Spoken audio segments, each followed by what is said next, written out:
Rectifier, full wave rectifier, bridge और एक और बचा हुआ ना फिल्टर। इतना आप लोगों को तुरंत समझ में आ जाएगा। देखो सबसे पहले थोड़ा सा समझ लो, ये जो पीएन जंक्शन डायोड है,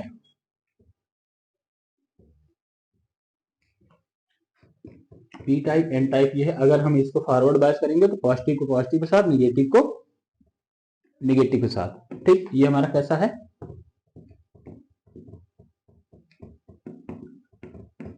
फॉरवर्ड बायस। और अगर इसी को हम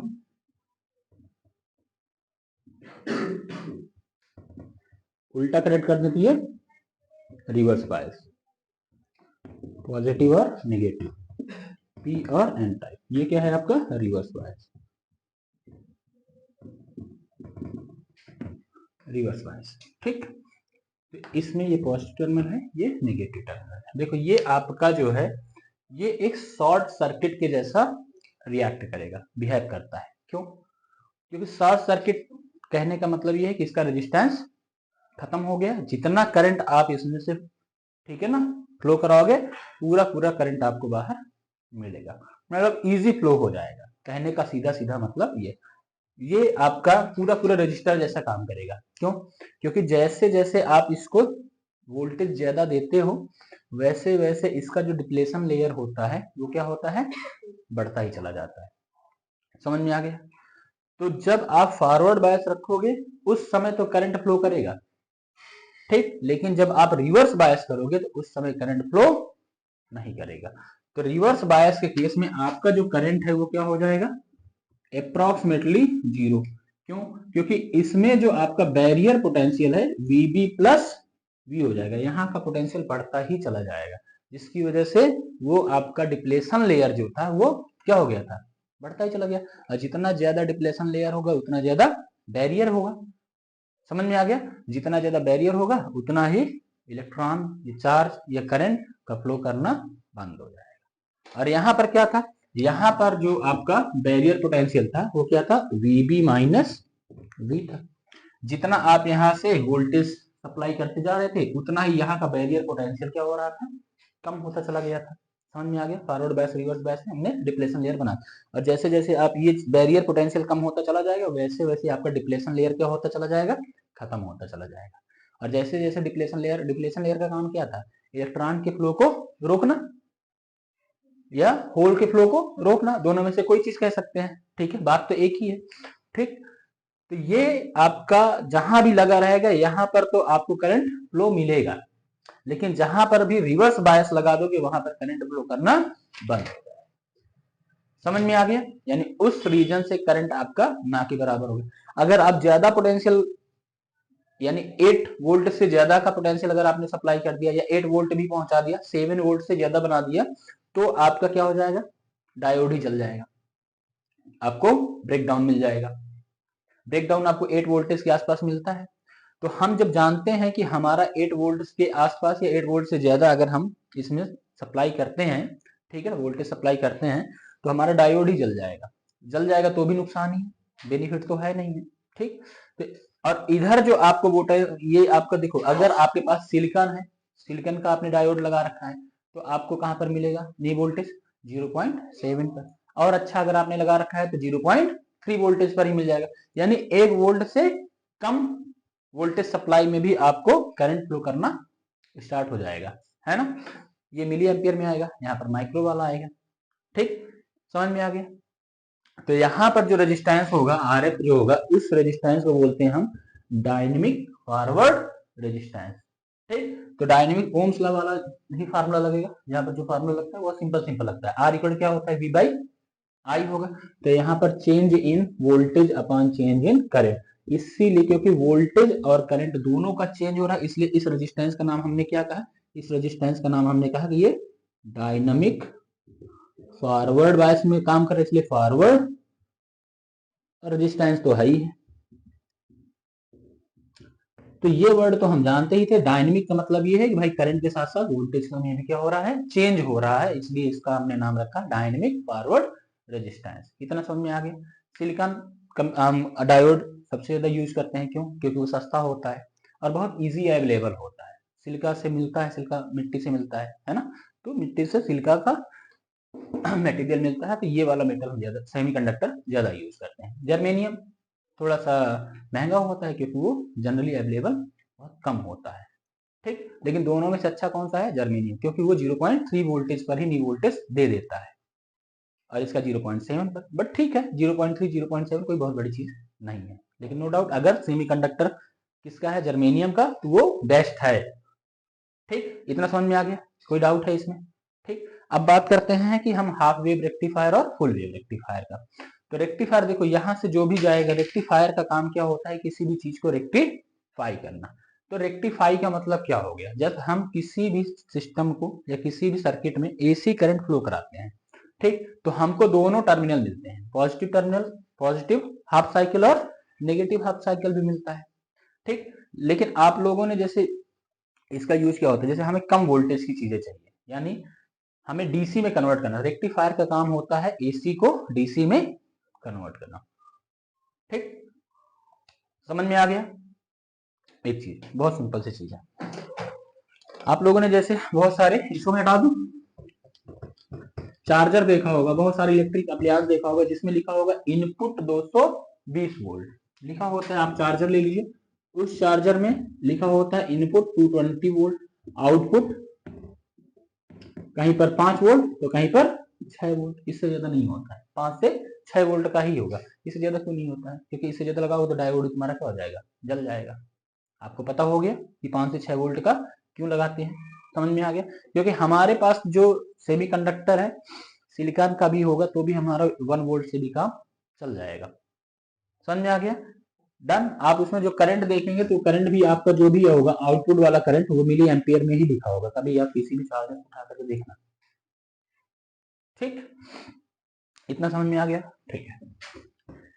तो फिल्टर का काम क्या होता है कि देखिए जैसे हम जनरली जो एसी का वेव फॉर्म करते हैं, अल्टरनेटिंग करंट का अगर मैं वेव फॉर्म करूं तो कैसे बनेगा बताओ?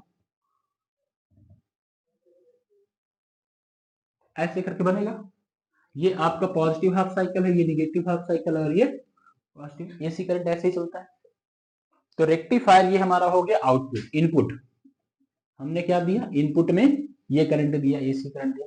हम चाहते हैं कि ये हमारा रेक्टिफाई हो जाए, यानी हमें एक ही साइड में फ्रीक्वेंसी सारी मिल जाए, या हम ये चाहते हैं कि इस एसी को हम डीसी में कन्वर्ट कर दें। तो एसी को डीसी में कन्वर्ट करने के लिए, ठीक है ना, या एक ही फॉर्म में एक ही तरफ फ्रीक्वेंसी लेने के लिए हम रेक्टिफायर का यूज करते हैं। तो अकेले रेक्टिफायर जो है एसी को डीसी में नहीं कन्वर्ट कर पाएगा, उसमें बहुत सारे बाकी चीजें भी सिस्टम बनाएंगे, जिसके लिए हमें पहले रेक्टिफाई करना पड़ेगा।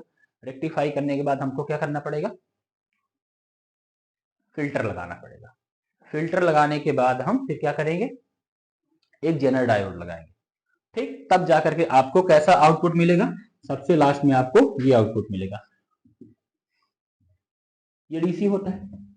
डीसी क्या होता है? एकदम कांस्टेंट रहता है, उसका एम्पलीट्यूड चेंज नहीं होता है। टाइम के साथ साथ सिर्फ क्या चेंज होता है? टाइम ही चेंज होता रहता है बस। बाकी एम्पलीट्यूड उसका या जो भी उसका आउटपुट होता है या जो भी वैल्यू होती है वो कांस्टेंट होती है, वो वेरी नहीं करती है, ठीक।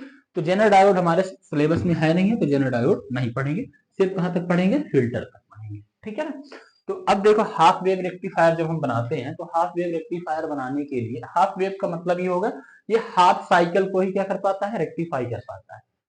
ये जो बाकी का हाफ साइकिल होता है इसको रेक्टिफाई नहीं कर पाता है। यानी हाफ वेव का काम है सिर्फ इसको आउटपुट में दे देना, इसको आउटपुट में नहीं देता, ठीक। समझ में आ गया? तो इसका जो हम सिस्टम बनाएंगे, डायग्राम बनाएंगे, बहुत सिंपल सा आप समझ लीजिए। मैंने आपको ऑलरेडी बना दिया, लेकिन फिर भी याद करने के लिए समझ लीजिए, क्योंकि मुझे क्या करना है? इस वेव को रेक्टिफाई करना है, एसी से किस में कन्वर्ट करना है? डीसी में मैं कन्वर्ट करना चाहता हूँ। तो सबसे पहले मुझे क्या करना पड़ेगा? एक ट्रांसफार्मर लूंगा मैं। इस ट्रांसफार्मर में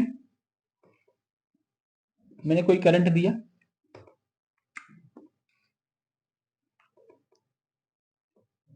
एसी हमने सप्लाई किया।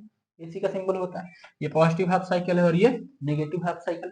कितने वोल्ट का हमने इनपुट किया? 220 वोल्ट हमने इसको इनपुट दिया, ठीक। अब जो हम ट्रांसफार्मर लगाएंगे वो कौन सा ट्रांसफार्मर होगा? बताइए,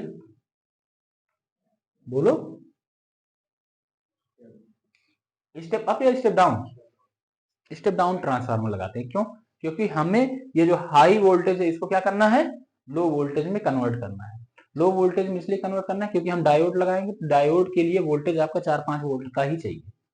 8 वोल्ट से ज्यादा जाएगा तो वो जल ही जाएगा, है ना। तो इसलिए हमने यहाँ पर क्या लगाया है, स्टेप डाउन ट्रांसफार्मर लगाया, जिससे हमें वोल्टेज क्या मिले, कम मिले। समझ में आ गया? ये आपका कैसा कॉइल है, ये आपका प्राइमरी कॉइल है। इसका नाम हमने कहा ये P1 और P2 टर्मिनल दे देते हैं। इसका नाम सेकेंडरी कॉइल है, इसका टर्मिनल का नाम हम S1 और S2 दे देते हैं। अब आपके ऊपर डिपेंड करता है, आप इसको पॉजिटिव ले लो, इसको निगेटिव ले लो, या इसको पॉजिटिव ले लो, इसको निगेटिव ले लो। पहले आपका जो मन करे आप उस तरह से ले सकते हो, कोई दिक्कत नहीं है। ठीक, इसमें नंबर ऑफ टर्न इसलिए कम बनाया है, जिस साइड हम नंबर ऑफ टर्न कम बनाएंगे उस साइड वोल्टेज कम होगा, जिस साइड नंबर ऑफ टर्न ज्यादा होता है ट्रांसफार्मर में उस साइड वोल्टेज ज्यादा आएगा। इस चीज को समझ लो, क्योंकि स्टेप अप और स्टेप डाउन ट्रांसफार्मर के लिए शॉर्ट नोट भी पूछ सकता है। तो ये नहीं कि जितना मन किया उतना आपने छर्रा लगा दिया, तो इस चीज को ध्यान रखना। स्टेप डाउन डाउन ही करेगा, वोल्टेज को कम करेगा। तो सेकेंडरी में आपको आउटपुट मिलेगा, पहले वाले में आप तो इनपुट ही दोगे। ठीक, तो इस वाले में ज्यादा रहेगा नंबर ऑफ टर्न, इस वाले में नंबर ऑफ टर्न कम रहेगा। और स्टेप अप ट्रांसफार्मर में आप अप कर रहे हो, जैसे पहले के समय में फ्रिज व्रिज होती थी, जो टीवी आती थी उसमें क्या लगाते थे, स्टेबलाइजर लगाते थे, क्योंकि वोल्टेज को वो बढ़ाता रहता है। वो क्या कर रहा है, वोल्टेज को इंक्रीज कर रहा था, तो उसको स्टेप अप ट्रांसफार्मर बोलेंगे। तो लो वोल्टेज से हाई वोल्टेज आपको चाहिए था। अब पुरानी वाली फ्रिज देख लो, अब तो अंदर ही आता है, नहीं तो बाहर से पहले लगा रहता था। ठीक है ना, तो वहां पर ये सेकेंडरी कॉइल का नंबर ऑफ टर्न ज्यादा होगा और प्राइमरी कॉइल का नंबर ऑफ टर्न कम होगा। स्टेप अप ट्रांसफार्मर हमको कम वोल्टेज चाहिए, इसलिए हमने यहाँ पर नंबर ऑफ टर्न कम रखा है। तो जो आप यहाँ से इनपुट वोल्टेज दोगे, आपने एसी सप्लाई किया, मिलेगा क्या, एसी ही मिलेगा। ऐसा नहीं है कि आपने एसी सप्लाई किया तो आपको ये डीसी दे देगा। ट्रांसफार्मर का काम सिर्फ वोल्टेज को कम और ज्यादा करना है, बस। एसी को डीसी में और डीसी से एसी में कन्वर्ट करने की जरूरत इसका काम नहीं है। तो ये अगेन क्या देगा आपको,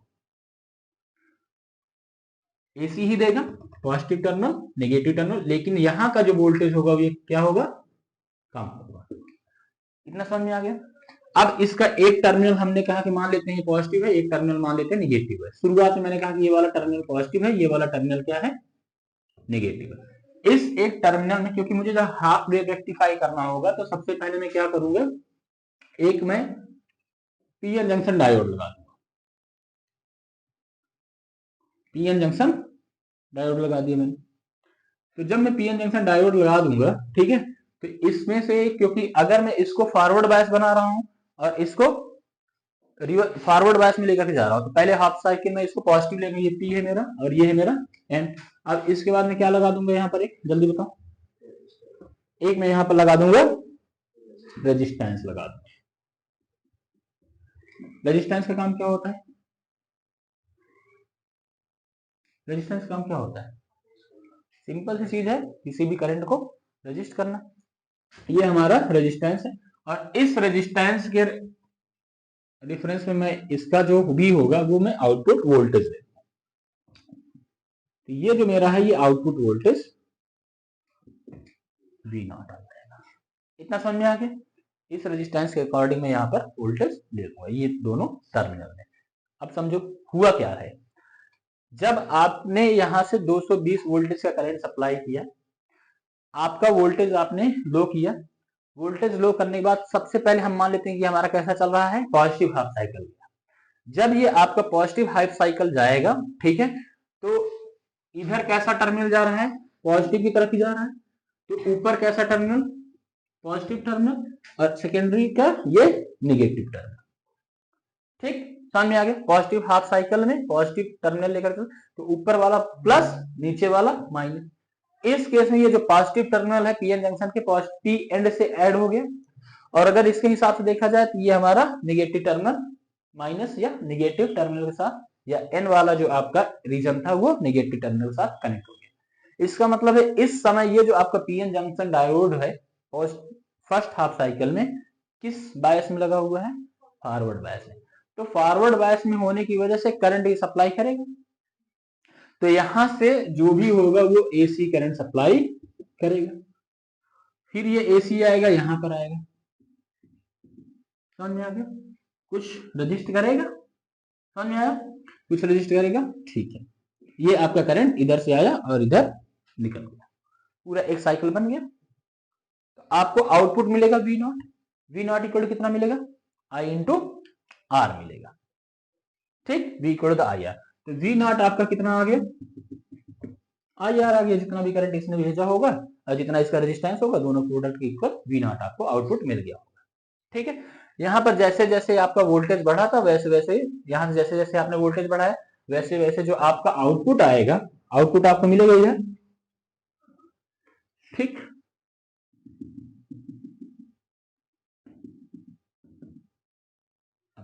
ये है आपका आउटपुट, आउटपुट वाला। जैसे जैसे आपने इधर से वोल्टेज बढ़ाया या करंट बढ़ाया वैसे वैसे इधर भी चीजें क्या होंगी, बढ़ेगी यहां से। फिर जैसे जैसे वोल्टेज आप कम करोगे, पीएन जंक्शन डायोड से वोल्टेज उतना कम सप्लाई होगा, ठीक। तो आपने जितना इधर से सप्लाई किया उतना ही आपको आउटपुट में भी मिल गया। कितना समझ में आ गया, इधर आपने 5 वोल्टेज 6 वोल्टेज 4 वोल्टेज 2 वोल्टेज जो भी आपने किया होगा वही चीज आपको इधर मिल गया, उसी के हिसाब से आपको करंट भी मिल गई होगी, ठीक है। आई बात समझ में। तो ये हो गया आपका पॉजिटिव टर्मिनल। तो जैसे आपने इधर वोल्टेज बढ़ाया वैसे यहाँ का भी वोल्टेज बढ़ा, जैसे इधर का डिक्रीज हुआ वैसे ही अगेन डिक्रीज होगा, समझ में आ गया। तो फर्स्ट हाफ साइकिल में आपका रेक्टिफायर आपको, क्योंकि ये फॉरवर्ड बायस में था, जितना आपने सप्लाई किया वो आपको मिल गया। अब जब ये सेकंड हाफ साइकिल में जाएगा, जब ये सेकंड हाफ साइकिल में जाएगा तो इसकी पोलैरिटी क्या होगी, चेंज होगी। सेकंड हाफ साइकिल में पोलैरिटी चेंज होगी। पहले ये पॉजिटिव में था, सीधे था, तो पॉजिटिव वाला पॉजिटिव के साथ, नेगेटिव वाला नेगेटिव के साथ था, प्लस माइनस। लेकिन जब सेकंड हाफ साइकिल जाएगा तो ये प्लस हो जाएगा और ये माइनस, तो इसकी पोलैरिटी क्या हो जाएगी, चेंज हो जाएगी। ये वाला माइनस हो जाएगा और ये प्लस हो जाएगा। टर्मिनल की पोलैरिटी चेंज होगी। पीएन जंक्शन का तो पोलैरिटी आपको चेंज नहीं करोगे क्योंकि तो आपने डायोड लगा रखा है। अब इस केस में आपका जो पीएन जंक्शन डायोड है सेकंड वाले हाफ साइकिल में, ठीक है ना, सेकंड हाफ साइकिल में जो आपका पीएन जंक्शन डायोड है उसका पी रीजन किस पोलर के साथ कनेक्ट हो गया और एन रीजन किसके साथ आ गया। इस केस में आपका ये जो पीएन जंक्शन डायोड है किस केस में कैसे बन गया, रिवर्स बायस। तो जब ये रिवर्स बायस हो जाएगा तो इधर से कोई वोल्टेज सप्लाई करेगा, कोई करंट जाने देगा, नहीं जाने देगा, कोई करंट ही नहीं जाने देगा ये डायोड। ये सीधा बोलो कि कोई वोल्टेज ही नहीं जाने देगा, मतलब ये रजिस्टर की तरह काम करेगा, डेंजरस रजिस्टर की तरह काम करेगा। ज्यादा सप्लाई करो उड़ जाएगा, क्योंकि उसकी वैल्यू उसकी एफिशिएंसी कितनी है, 8 वोल्ट। 8 वोल्ट से ज्यादा किया फोर्स से उड़ जाएगा, 8 वोल्ट तक जाओगे आपको ब्रेकडाउन मिल जाएगा।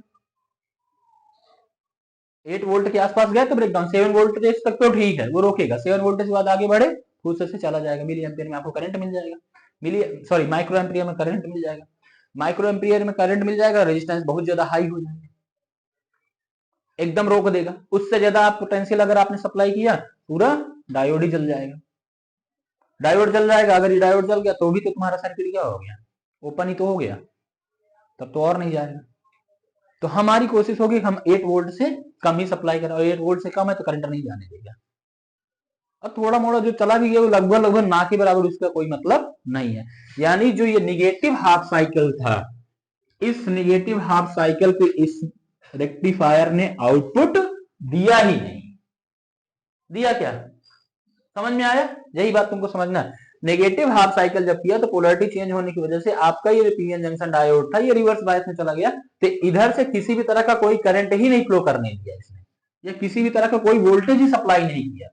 जब इधर से कुछ आपको वोल्टेज सप्लाई नहीं किया तो आउटपुट आपको मिलेगा क्या, कुछ भी नहीं मिलेगा।